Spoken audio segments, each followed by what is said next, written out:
천사를 찾은 두 사람 2부 시작합니다.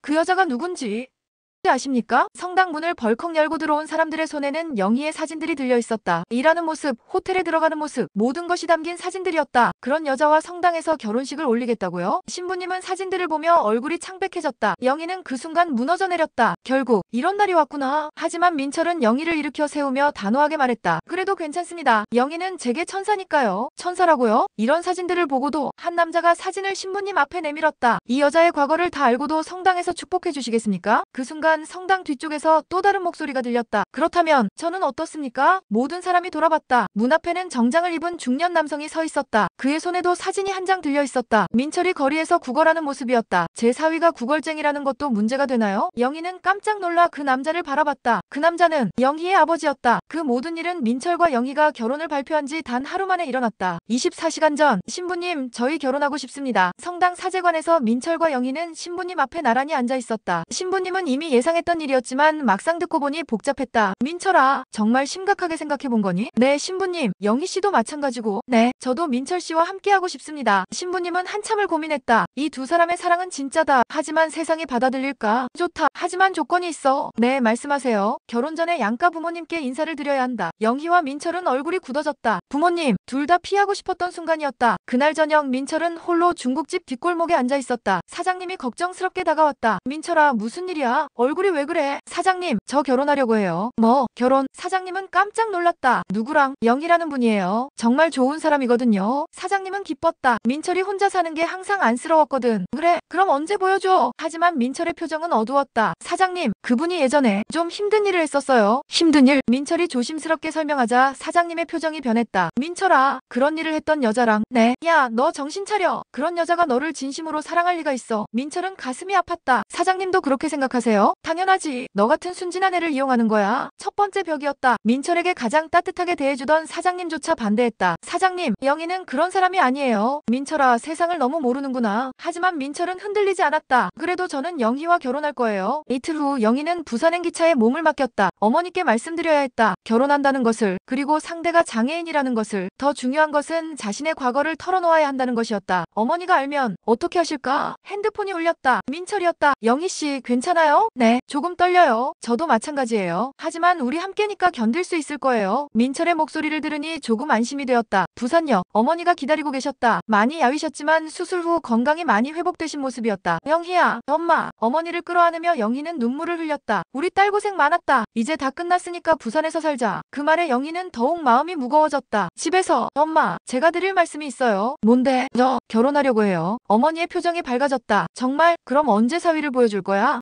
그분이 장애가 있으세요. 어머니의 웃음이 멈췄다. 뭐라고? 다리와 팔에 장애가. 영희야, 너 정신이 있니? 어머니의 목소리가 높아졌다. 그것도 모자라서. 엄마, 저는 서울에서. 영희는 떨리는 목소리로 자신의 과거를 고백했다. 어머니는 그 자리에서 쓰러질 뻔했다. 내가 죽을 수는 없어서 딸을 그런 일 시켰구나. 어머니는 울부짖었다. 엄마, 아니에요. 제가 선택한 거예요. 선택? 그런 걸 선택이라고 하니? 이제 다 끝났어요. 그리고 민철 씨는 그 사람 이름도 듣기 싫다. 어머니는 단호했다. 절대 안 된다. 절대로. 영희가 부산에 간 사이 민철에게 찾아온 사람이 있었다. 김민철 씨 맞습니까? 깔끔한 정장을 입은 중년 남성이었다. 네. 그런데 누구시죠? 박영희의 아버지입니다. 민철은 깜짝 놀랐다. 영희는 아버지가 일찍 돌아가셨다고 했는데 저는 15년 전에 집을 떠났습니다. 사업 실패로 빚을 지고. 아버지의 이야기가 시작되었다. 그동안 영희가 얼마나 고생했는지 다 제 잘못입니다. 아버님, 하지만 이제는 다릅니다. 아버지가 봉투를 꺼냈다. 이 안에 5천만 원이 들어있습니다. 민철은 놀랐다. 이게 무슨? 영희와 헤어져 주세요. 충격이었다. 15년 동안 돈을 모았습니다. 영희에게 갚기 위해서. 아버님, 하지만 영희는 고생을 너무 많이 했어요. 이제 편하게 살게 해주세요. 아버지의 목소리에는 절박함이 묻어 있었다. 아버님이 떠나신 후 영희가 얼마나 힘들었는지 아십니까? 그래서 더욱 헤어져 주셔야 합니다. 무슨 말씀이세요? 당신 같은 사람과 함께 있으면 영희는 평생 고생만 할 거예요. 민철의 가슴에 비수가 꽂혔다. 그 돈 받을 수 없습니다. 왜요? 영희는 돈으로 살 수 있는 사람이 아니거든요. 부산에서 돌아온 영희는 완전히 지쳐 있었다. 이틀 동안 어머니와 실랑이를 벌였지만 결국 아무것도 해결되지 되지 않았다. 민철씨, 영희는 민철을 만나자마자 울어버렸다. 어머니가 절대 안 된다고 하세요. 영희씨, 민철도 아버지 이야기를 했다. 아버님이 살아계셨다니. 그런데 5천만 원을? 네, 우리가 헤어지면 주겠다고 하시더라고요. 영희는 충격을 받았다. 아버지가 그런 말씀을? 영희씨, 혹시 마음이 흔들려요? 민철의 불안한 질문에 영희는 고개를 저었다. 아니에요. 절대 아니에요. 하지만 현실은 너무 무거웠다. 양쪽 부모님 모두 반대하고 주변 사람들도 반대하고. 민철씨, 우리 정말 잘못된 선택을 하는 건 아닐까요? 영희씨, 모든 사람이 반대하는데 혹시 우리가 틀린 건 아닐까요? 민철은 영희의 손을 꽉 잡았다. 영희씨, 사랑에 옳고 틀림이 있나요? 하지만 우리가 서로를 사랑하는 마음은 진짜잖아요. 영희는 눈물을 흘렸다. 하지만 현실은 사랑만으로는 부족했다. 그때까지만 해도 두 사람의 결혼 소식은 조용했다. 하지만 누군가가 언론에 제보했다. 장애인과 성매매 여성의 충격적인 결혼. 기사 제목이었다. 민철과 영희의 사진, 그리고 영희의 과거까지. 모든 것이 낱낱이 공개되었다. 민철씨, 큰일 났어요. 영희가 떨리는 목소리로 전화했다. 저도 봤어요. 이제 어떻게 해요? 모든 사람이 다 알아버렸어요. 거리에서도 시선이 달라졌다. 저 사람들 기사에 나온 정말 뻔뻔하네. 부끄러운 줄도 모르고. 민철은 평소보다 일찍 하루를 마무리했다. 영희 역시 밖으로 나가기 무서웠다. 세상의 시선이 이렇게 무서운 줄 몰랐다. 그날 밤 두 사람은 아무도 없는 한강변에서 만났다. 민철씨, 저 때문에. 아니에요. 민철은 단호했다. 이것도 견뎌내야 할 시련 중 하나예요. 하지만 이렇게 되면. 영희씨, 민철이 영희를 돌아보게 했다. 포기할 거예요? 영희는 대답할 수 없었다. 너무 힘들었다. 다음 날 신부님이 두 사람을 불렀다. 민철아, 영희씨, 앉아요. 신부님의 표정이 어두웠다. 어제 교구청에서 연락이 왔어. 두 사람은 긴장했다. 결혼식을 진행하지 말라는 지시였어. 예상했던 일이었지만 막상 들으니 충격이었다. 신부님, 미안해. 나도 어쩔 수 없어. 영희가 일어났다. 당연한 일이에요. 저 같은 사람이. 영희씨, 앉아요. 신부님이 말을 막았다. 아직 끝난 게 아니에요. 네, 나는 개인적으로 당신들의 결혼을 축복해주고 싶어요. 두 사람은 깜짝 놀랐다. 하지만 성당에서는 안 돼요. 대신 신부님이 봉투를 꺼냈다. 제주도에 제 친구인 신부님이 계세요. 조용한 성당이에요. 신부님, 거기서라면 아무도 모르게 결혼식을 올릴 수 있을 거예요. 기적 같은 제안이었다. 하지만 그것도 잠깐. 조건이 하나 있어요. 네, 말씀하세요. 양가 부모님 중 한 분이라도 동의해 주셔야 해요. 또 다른 벽이었다. 그날 밤 영희는 용기를 내서 아버지에게 전화했다. 아버지, 영희야. 15년 만에 듣는 딸의 음성에 아버지의 목소리가 떨렸다. 아버지, 만나서 이야기할 수 있을까요? 당연하지. 다음날 카페. 아버지와 딸이 마주 앉았다. 어색했지만 그리운 순간이었다. 영희야, 아버지가 미안하다. 아버지, 내가 15년 전에 도망가지 않았다면 너는 그런 고생을 하지 않았을 텐데. 아버지는 울고 있었다. 아버지, 이제 됐어요. 안 됐어. 아버지 때문에 내 인생이 엉망이 됐는데. 영희가 아버지의 손을 잡았다. 아버지, 저는 후회하지 않아요.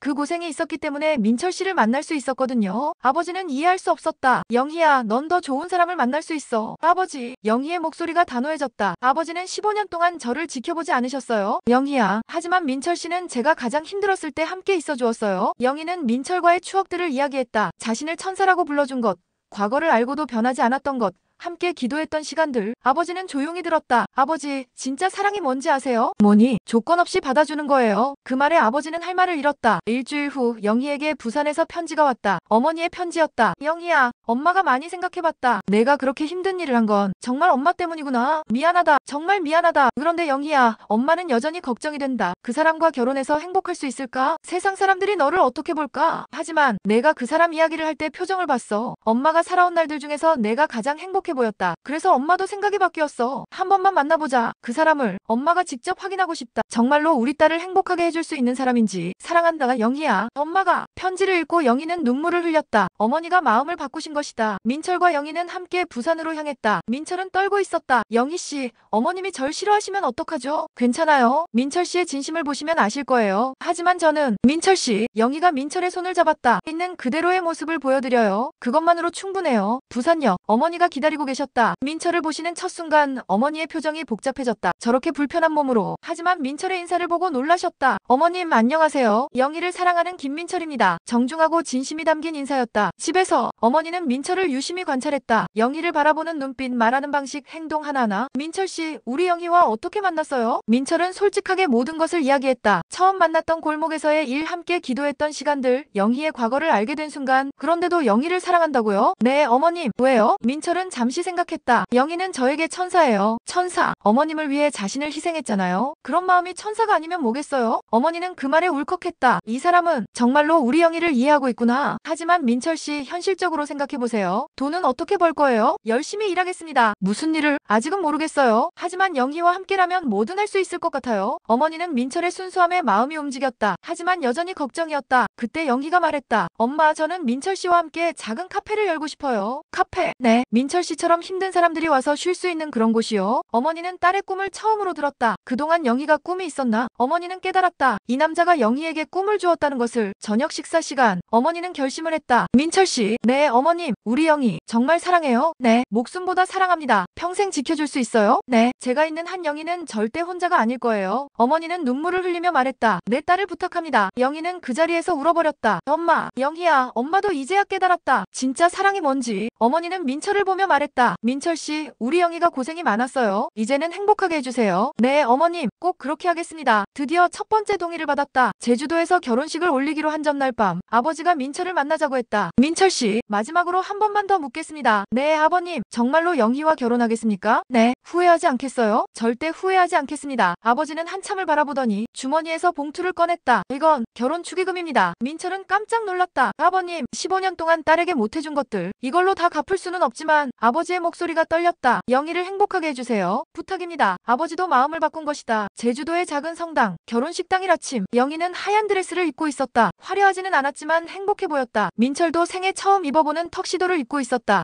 준비되셨습니까? 신부님이 물었을 때 성당 문이 벌컥 열렸다. 그들이 나타난 것이다. 영희의 사진들을 들고 온 사람들. 그 여자가 누군지 아십니까? 영희는 그 순간 무너져 내렸다. 결국 여기까지 쫓아왔구나. 하지만 민철은 영희를 일으켜 세우며 말했다. 그래도 괜찮습니다. 영희는 제게 천사니까요. 천사라고요? 이런 사진들을 보고도. 그때였다. 성당 뒤쪽에서 또 다른 목소리가 들렸다. 그렇다면 저는 어떻습니까? 영희의 아버지였다. 제 사위가 구걸쟁이라는 것도 문제가 되나요? 모든 사람이 놀라 아버지를 바라봤다. 아버지는 당당했다. 15년 전 저는 사업에 실패해서 집을 떠났습니다. 그때 제 딸은 고등학생이었어요. 그런데 지금 제 딸이 이렇게 훌륭한 사람과 결혼한다고 합니다. 아버지가 민철을 바라봤다. 이 사람은 제 딸의 과거를 모두 알고도 사랑한다고 합니다. 여러분은 할 수 있습니까? 이런 사랑을. 그 순간 성당이 조용해졌다. 그때 또 다른 사람이 나타났다. 중국집 사장님이었다. 민철아. 민철은 깜짝 놀랐다. 사장님, 어떻게 여기까지? 야, 너 이 바보야. 사장님이 민철을 꽉 안았다. 내가 너무 심하게 말했다. 미안해. 사장님, 며칠 동안 생각해봤는데 너 말이 맞더라. 사장님이 사람들을 향해 말했다. 이 애는 10년 넘게 봐왔는데 거짓말을 모르는 애예요. 그런 애가 사랑한다는 사람이 나쁠 리 없어. 그 다음은 더 놀라웠다. 어머니가 나타났다. 영희야, 엄마. 어머니는 부산에서 급히 올라오셨다. 내 딸 결혼식에 어떻게 안 올 수 있어. 어머니가 영희를 꽉 안았다. 엄마가 미안했다. 처음엔 이해할 수 없었는데 민철 씨를 만나고 나니 알겠더라. 왜 내가 이 사람을 선택했는지. 그리고 마지막으로 명동 성당 신부님이 나타났다. 신부님, 미안하다 민철아. 나도 늦었지만 축복해주러 왔어. 신부님이 사람들을 향해 말했다. 여러분, 저는 30년 동안 신부로 살아왔습니다. 그동안 수많은 결혼식을 집전했지만 이렇게 순수한 사랑은 처음 봅니다. 신부님의 목소리가 성당에 울려 퍼졌다. 진정한 천사는 완벽한 모습이 아니라 사랑하는 마음에서 나옵니다. 사진을 들고 온 사람들은 하나둘 자리를 떠났다. 드디어 결혼식이 시작되었다. 신부님이 물었다. 김민철, 박영희를 평생 사랑하고 지키겠습니까? 네, 맹세합니다. 박영희, 김민철을 평생 사랑하고 지키겠습니까? 네, 맹세합니다. 그렇다면 이제 서로에게 약속의 말을 해주세요. 민철이 먼저 말했다. 영희씨. 아니, 영희야. 민철의 목소리가 떨렸다. 너를 만나기 전까지 나는 혼자였어. 정말 외로웠어. 하지만 내가 내 곁에 와주었고 나는 더 이상 혼자가 아니야. 앞으로도 영원히 내 곁에서 너의 천사가 되어줄게. 이제 영희의 차례였다. 민철씨. 민철아. 영희도 눈물을 흘리며 말했다. 나는 세상에서 가장 더러운 사람이라고 생각했어. 하지만 너는 나를 천사라고 불러주었어. 처음으로 내가 소중한 사람이라는 걸 깨달았어. 이제 나도 너의 진짜 천사가 되어줄게. 평생. 이제 두 분은 부부입니다. 박수가 터져나왔다. 그 순간 정말로 두 사람은 천사가 되었다. 서로에게 그리고 세상에게. 3년 후 서울 한복판에 작은 카페가 하나 생겼다. 간판에는 천사 카페라고 적혀 있었다. 주인은 민철과 영희 부부였다. 이 카페는 특별했다. 몸이 불편한 사람들, 마음이 아픈 사람들이 와서 쉴 수 있는 곳이었다. 민철은 카페 운영을, 영희는 상담을 맡았다. 어서 오세요. 민철의 밝은 목소리가 카페에 울려 퍼졌다. 한쪽 팔이 없어도 다리가 불편해도 그의 미소는 누구보다 환했다. 힘드시죠? 여기 앉으세요. 영희는 울고 있는 한 여자를 위로하고 있었다. 저도 예전에는 정말 힘들었어요. 하지만 이렇게 살 수 있어요. 그녀의 말에는 진심과 경험이 묻어 있었다. 카페 한 구석에는 사진이 하나 걸려 있었다. 결혼식 날의 사진이었다. 있었다. 두 사람이 환하게 웃고 있는 사진. 그 아래에는 글귀가 적혀 있었다. 진정한 천사는 날개가 아니라 사랑으로 날아갑니다. 어느 날 저녁 카페 문을 닫고 집으로 가는 길. 민철과 영희는 3년 전 처음 만났던 그 골목을 지나고 있었다. 여보, 기억나? 뭐가? 여기서 처음 만났잖아. 아, 맞다. 두 사람은 그때를 추억하며 웃었다. 그때는 정말 절망적이었는데 나도 마찬가지였어. 그런데 지금은